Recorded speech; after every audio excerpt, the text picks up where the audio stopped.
But there's an online section in which 24 students get together once a week on Wednesday, and we have conversations.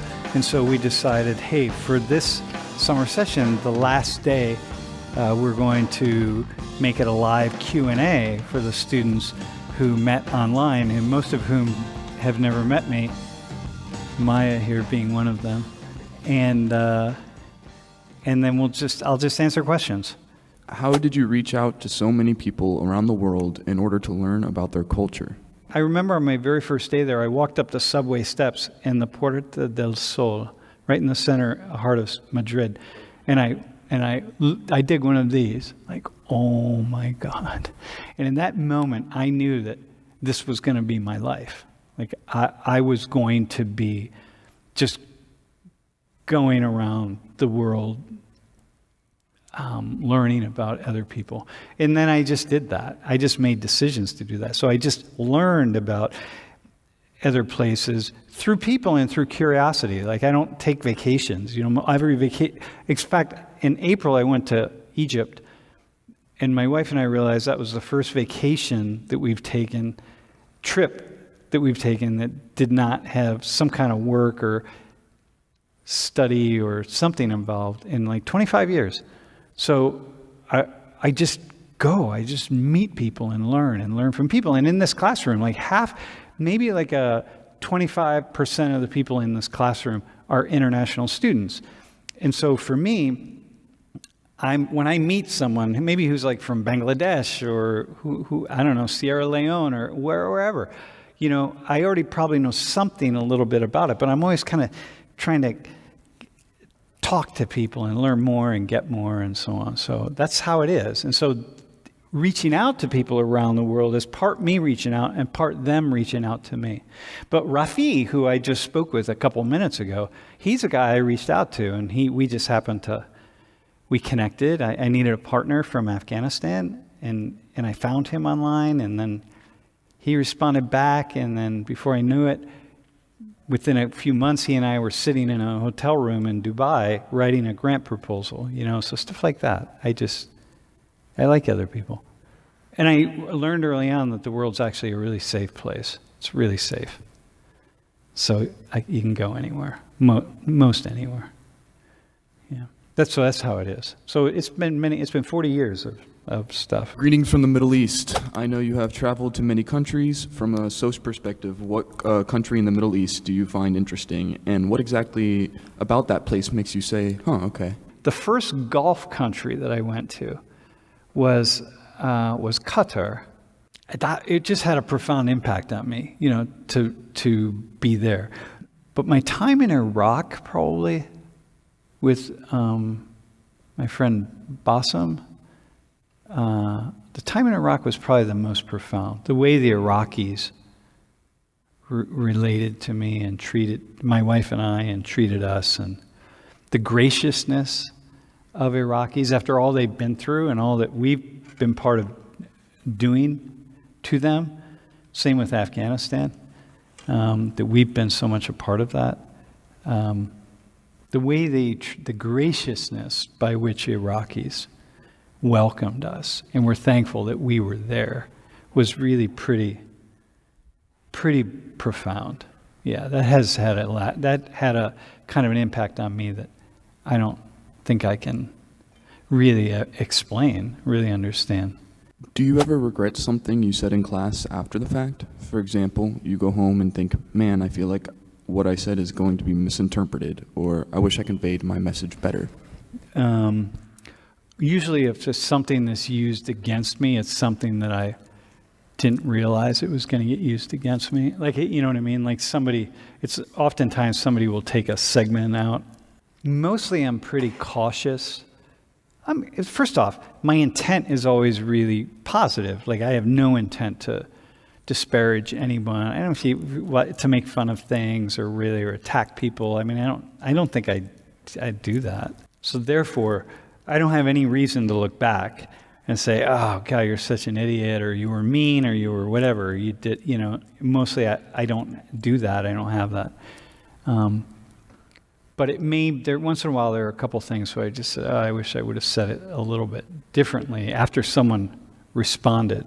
Listen, yesterday, there's a video that y'all watched, the one about white people, I think, white privilege maybe, I'm not sure which one it was, but I put a graph in there, or I put a table, and this woman wrote to me and said, hey, can you tell me how you got the data on that table? And I'm really careful about where the data come from that I use, because people ask me about it. So at the bottom of the PowerPoint slide, I'll put the links to wherever I got the information from. So if people send me emails, I can send it back to them, I can send a response. But in this case, I didn't have the data, and I know I got it carefully. I don't just randomly put stuff up. I'm very careful about what I say, but I didn't save the links, which is rare for me. And I could not reproduce the data because I yesterday spent like 20 minutes trying to figure out where did I come up with these numbers? Like it said, it was U.S. Census and then this organization called Poverty USA,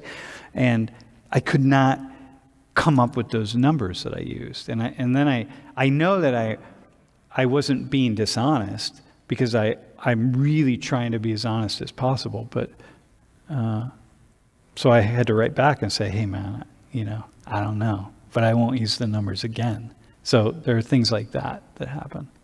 What culture that you've experienced is most different from your day-to-day life? Dude, well, the first one that truly was Japan. I went in 2008. Japan just like rocked my world. But maybe also Ethiopia was super, super unique. Let me give you a vision of Ethiopia that should and we're going to take another question, right? One of the things about, we were in Addis Ababa a couple times, and it's a really busy city, right? Like every city is really busy, lots of traffic, lots of cars, just craziness, right?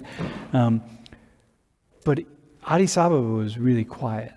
Like you'd be walking down the street in the city streets, it's like super, super quiet. And it was eerie that like how quiet it was. Like you really couldn't figure out, it took us a couple of days to figure out what was going on and what felt so weird about being there. And what we realized was that like nobody was using their horns. Like there was just the traffic noise was just cars. Cars weren't like speeding up and screeching to a halt or anything. It was just lots of cars, and they were all just doing what cars do. But we just never heard a horn. And then we watched a couple examples where in this one particular time, traffic, it was a 3-lane road, both directions, and we were up on top of this building looking down. We were probably like 8 floors up, and we were just watching. And the light turned, and the cars just started coming down the street, right? Fat, like cars do. And this other car just would turn like right in front of them to make a U-turn. And it didn't make it all the way. So it had to back up and go. And it did it all really slow so that all that traffic, and it just picked up full speed, it all had to come to a stop.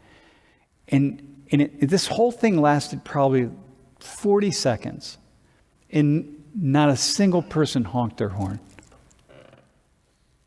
Right?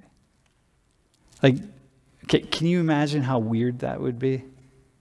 Can you imagine observing that and feeling like you're in a different planet? And so now you imagine a whole culture just kind of rooted around that kind of behavior, right? That's pretty intense. Yeah.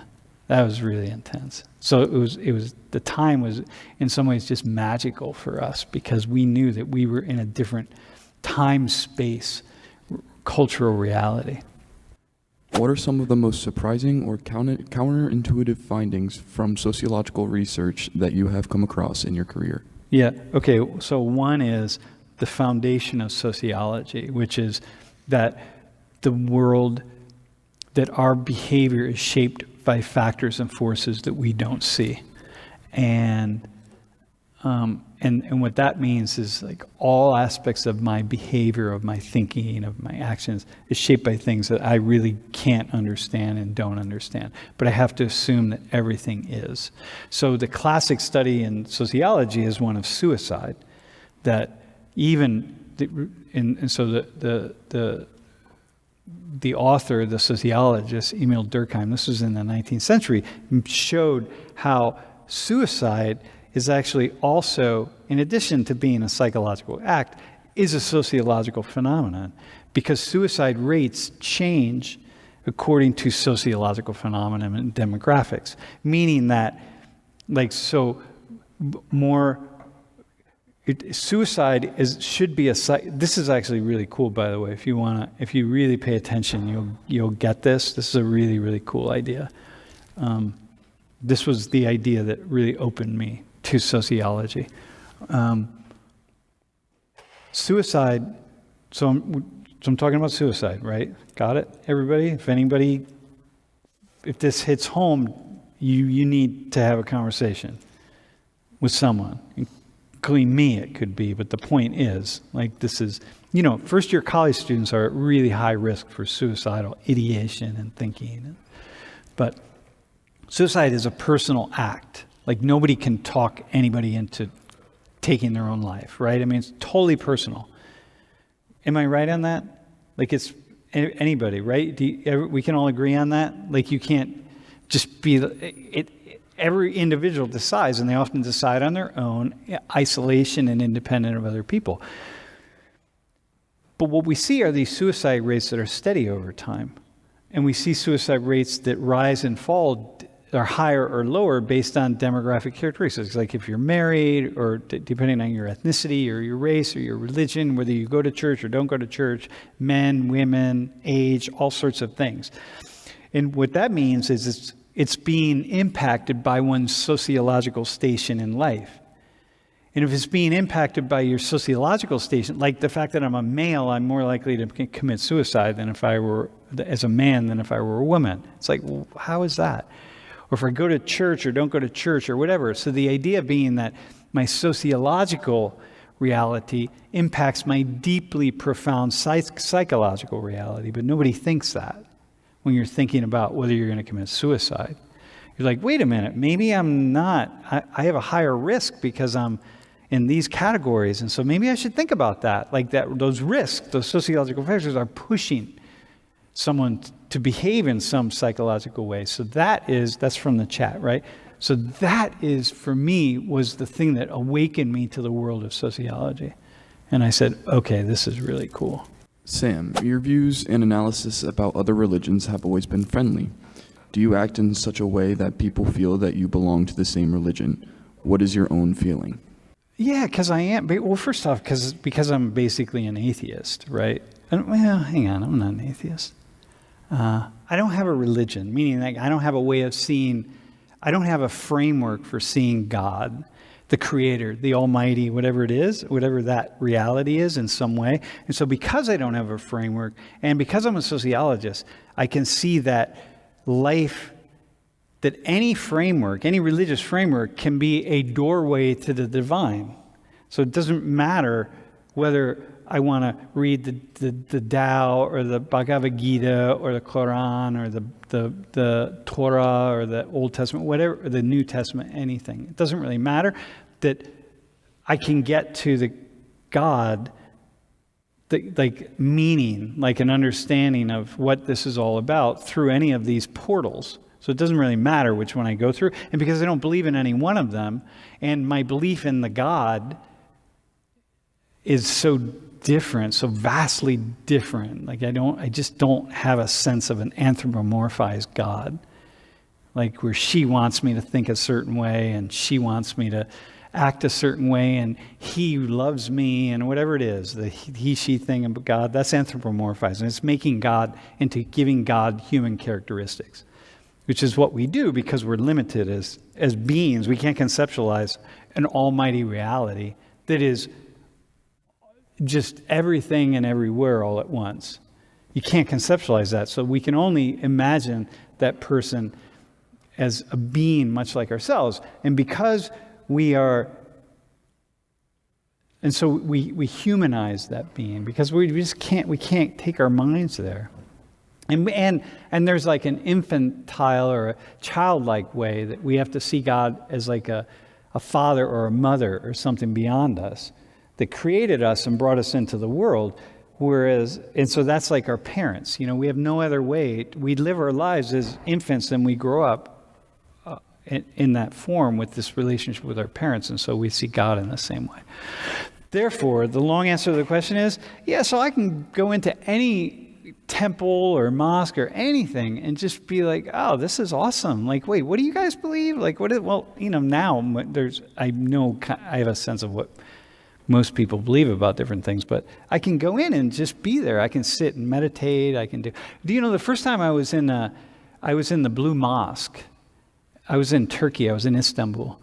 And this was in, I don't know when it was, 2013 maybe, 2012. Maybe earlier. God, maybe 2009. Oh, man. Anyway, I was in the Blue Mosque, and the Blue Mosque is this most amazing structure. You just can't even, you just look it up, the Blue Mosque, Istanbul. So anyway, I went in and I was just it was the middle of the day and I was kind of just deep in meditation, which would be more of kind of a Zen type meditation of Zen Buddhism, like following my breath and just sitting there in this beautiful, beautiful mosque, man. But I didn't hear the call to prayer because I was sort of deep into something. And at some point in time, as I'm sitting, I was sitting kind of up toward the front or wherever I was sitting, someone kind of taps me on the shoulder. I kind of wake up.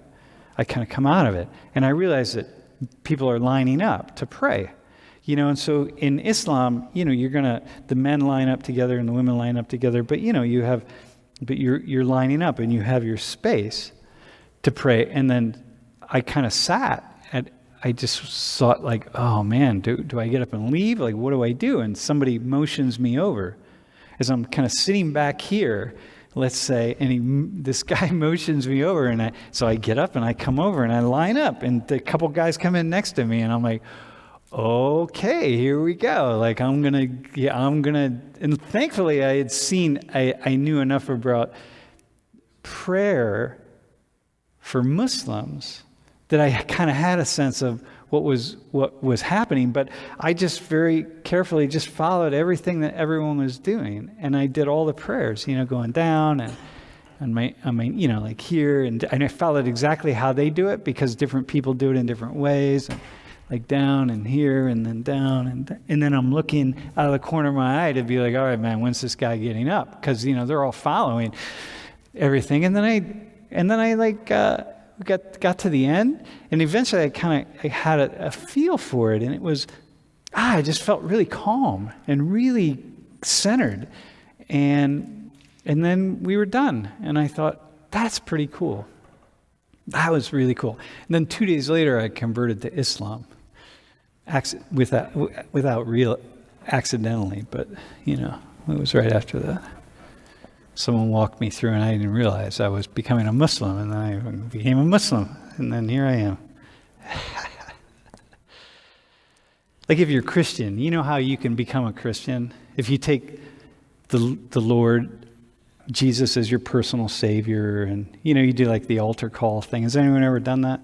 You do the altar call? You got it. You go up and you're like, okay. And then you take Jesus in your heart and you're like, okay, I'm a Christian now. Well, in Islam, it's very similar. So you have to say it, I accept Christ as my personal Savior, and, this sort of thing. Everyone's going to do it a little bit differently. But in Islam, you say, there's a series of words, I believe in Allah and there's no God but Allah and so on. Well, I said that, but I said it in Turkish. And suddenly I was like, guy's like, okay, so you're a Muslim, give me a name. My Muslim name is Suleiman.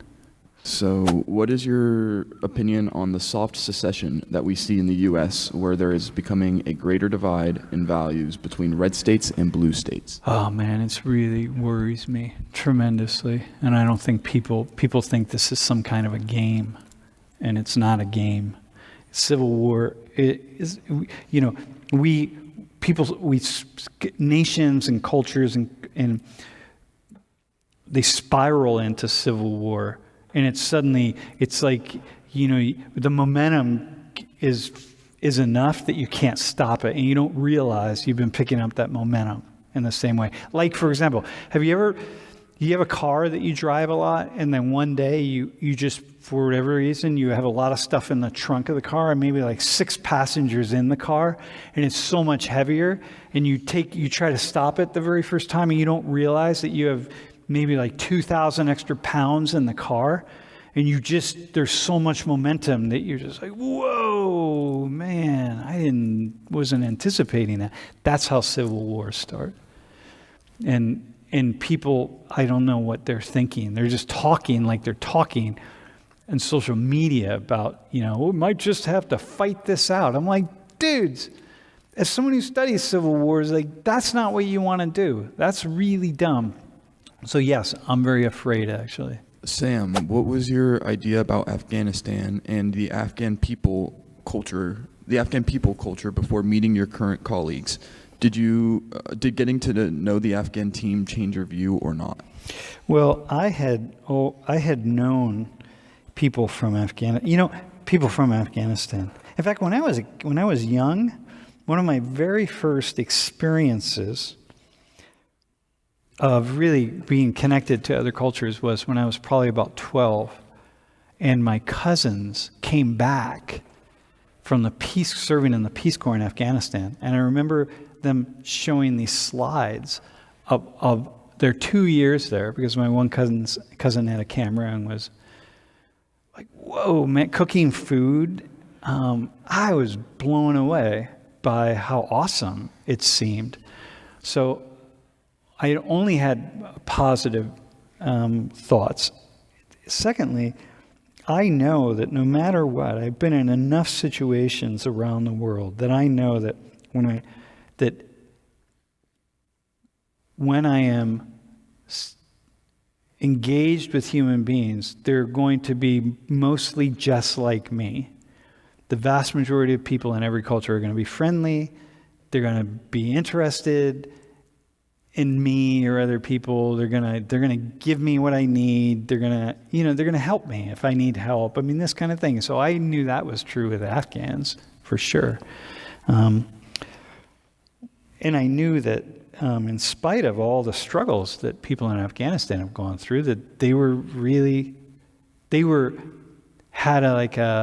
had this really kind, thoughtful, calm presence about them, and especially as Muslims. And I also knew that you have more radicalized people, different places, just like we have radicalized Christians, but I knew that the vast majority of Muslims or Afghans were not like that. So when I met my Afghan team, members of the Afghan team, it just confirmed everything that I had thought.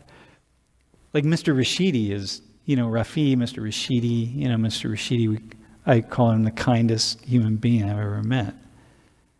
You know what I mean? And so it's like, wow, amazing. That's pretty cool. Do you have a book recommendation on how to read the world/news to stay objective? How do you avoid the bias? Yeah, here's what you do. The first thing you can't start with objectivity. You have to start with information. So this is my own take. I started reading the New York Times just like every day. And the New York Times, you could say, the opinion page is very biased, but the New York Times itself is written by some writers that are really smart and thoughtful and trying as best they possibly can to be objective. Okay? So the first thing I just spend an hour and a half every day just reading and sucking up as much information as I could. So I knew what was going on in the world. And this went on for several years. And then the more I read, the more I could then begin to sort through what is fact and what is fiction. But that took many years of me studying many different things.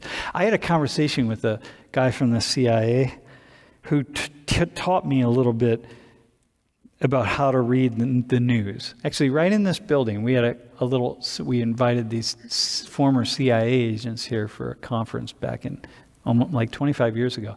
And he did this kind of seminar. There weren't very many, probably about this many people, and he walked us through how to read the news, a newspaper. And it was pretty cool, actually.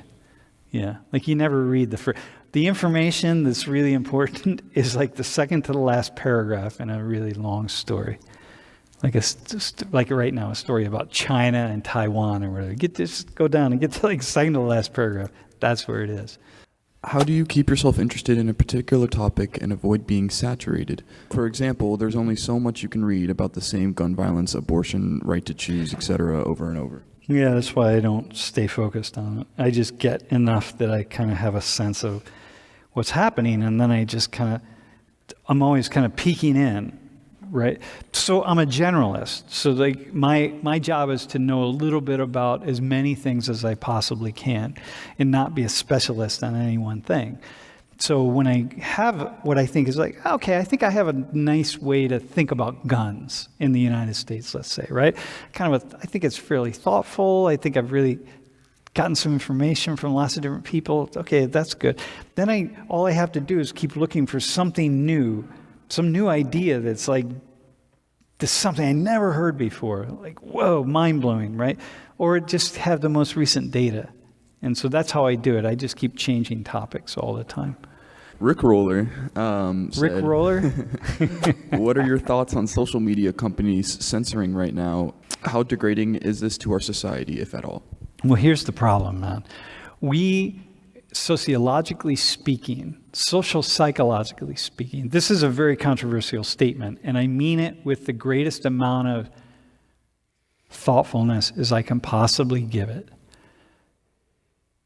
I'm not sure that human beings are prepared to deal with the technology that's available to us and our ability to see things on this phone and then quickly respond to it. I'm just not sure that it's the best possible way to organize a society and maintain a sense of civility or just cohesiveness among a population of people.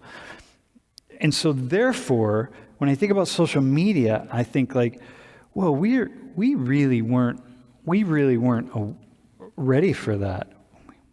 And hang on. We're not ready for it. So we're not ready for these folks that are, or all the divisiveness that comes from things like, all the opinions that get thrown out there. And it's really dangerous for society. It's really dangerous. We can't control the lies. We can't control the disinformation. We just can't. Just look. It's really profoundly disturbing for somebody like me who has thought a lot about revolutions and civil war and so on. And I think it might take us down. And so I don't like social media companies, for example, censoring at the same time. Man, we've got to do something about the disinformation. And now with AI, the ability to really, with people with a lot of money and a lot of power, to just radically shift the way people operate in the world. It's very dangerous. Yeah. So I don't like it, but at the same time, it may be one of those things that we might have to we might just go off the cliff, probably. So Urban Nomad says, as a non-American, it seems that the U.S. is addicted to race and politics. Where I am from, that's not the norm. Do you feel that's accurate, and where you have been, where race and politics is not the main topic? Yeah, definitely. Oh man, one of the things I like going to countries that are very monocultural, because you don't have to, it's just not part of the conversation. Like in South Korea, for example, right? It's just not part of the conversation in the same way. There are issues, with Chinese or with various foreign workers and Chinese and Japanese and different things, but it's just people from Southeast Asia. It's really small compared to what it is in a place like the U.S. or in many other places in all throughout Western Europe. So there's part of me that just appreciates that because it's really interesting to see those parts of the world differently. Yeah. Yeah. But in here we can be over the top, man. But partly the reason we're over the top is because we're trying to work it out. This is what happens in a very multicultural world with people coming together from all over the world and cultures from all over the world. And when you come to the U.S., if you're like from India, you can go to you can go to these Indian communities where it's just like you might as well be in Delhi, in a kind of a suburb or neighborhood in Delhi somewhere. It's crazy. You can have anything you want here, and it's amazing we get along as well as we do, actually. What are your thoughts on the immigration crisis in the U.S.? Can you elaborate on the core issues at hand, and how can we move forward as a society? So listen, I don't think we're actually in a crisis per se. Well, like we are. In some areas we're in a crisis, yeah. But not like some places. When I think crisis, I think what some nations are dealing with right now.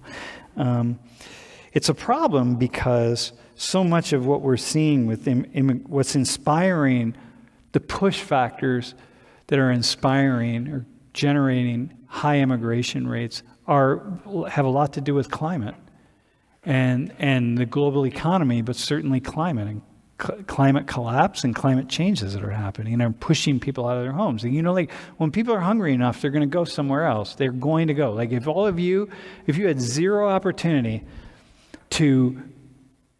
if your parents had zero opportunity to make any money and you were hungry and they were hungry and there was nothing that they could do, your parents would have left to go somewhere else and maybe taken you with them, like take the whole family. You just would. You're not going to just let your people starve. And what we don't understand is so many people who are coming here, like crossing the border, just in the United States, but crossing borders everywhere into Europe and so on, are people who are trying to survive, man. I would do anything I needed to get a meal if I was hungry enough. I'd go wherever. I'd get on a boat. I'd cross the Mediterranean. I'd come through the Darien Gap and between Colombia and Panama. I would do whatever I needed to do. Yeah, and that's what's going on, and that's what we're not understanding. And I think that the only way to really work through the crisis is actually have honest conversations about what are some of the push factors. So Urban Nomad wants to know about the sorry if I pronounce this wrong, the Mizpah in your hand. And what are you doing with it, and how does it hold personal significance? So this actually is from Cairo, and I started to really always have beads, prayer beads, I just walk through them, or I just finger my way through them as I'm talking, just as a way to keep me really centered. So like I'm doing this, but I'm going through the beads. Yeah. And I understand how Catholics use them, how Buddhists use them, how Hindus use them, how Muslims use them, and I just use them in my own way, like as a way. They really help me to just be really present. Yeah. Your 2 cents on the equality of opportunity versus outcome. How to provide opportunity to those who have been dealt bad socioeconomic hands without fringing on the opportunity of those who deserve a spot. Okay, so listen, first off, even opportunity, what appears to be an opportunity could not be an opportunity. Could be like the worst thing that could happen to somebody. So the first thing you have to do is realize that that behind every opportunity is a bad outcome. And behind every bad opportunity or a bad outcome is a positive opportunity. So it's whatever it is. So it's like once you realize that, then it's like, okay, let me help out people who haven't had a fair shake. Well, depending on where you're looking at it, no one's had a fair shake. You could look at me and say like, well, this guy, like he hasn't had the same opportunities as some other people, right, who are kind of similar to him. So maybe I should get an opportunity. And then you say, like, no, he's had a ton of opportunities. And because, this guy, because I'm rich, you know what I mean? Relative to the global population. All of you are rich, by the way. If you're sitting here, you're really in the wealthiest, like maybe like 3 or 4% of the world's population. I mean, you're not yourself because maybe it's your parents' money, but you're still in the wealthiest 3 or 4%. At the very most, 5 or 6% of the world's population. And so the first thing is you got to really think about things like, you sort of break that down in lots of different ways.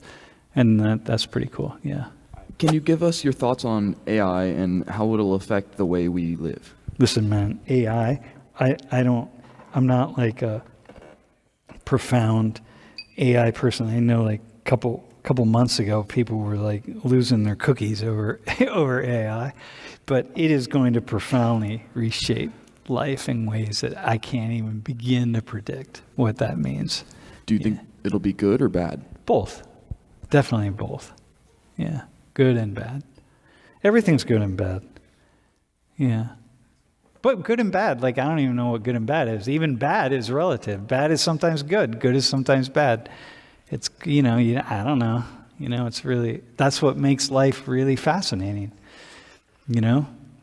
For many of you, the worst thing that you could ever imagine that could happen in your life, the worst thing will bring about really awesome consequences. Something awesome will happen to you because of the very worst thing that you could ever imagine happen. And then you look back and you go like, who would ever have thought that?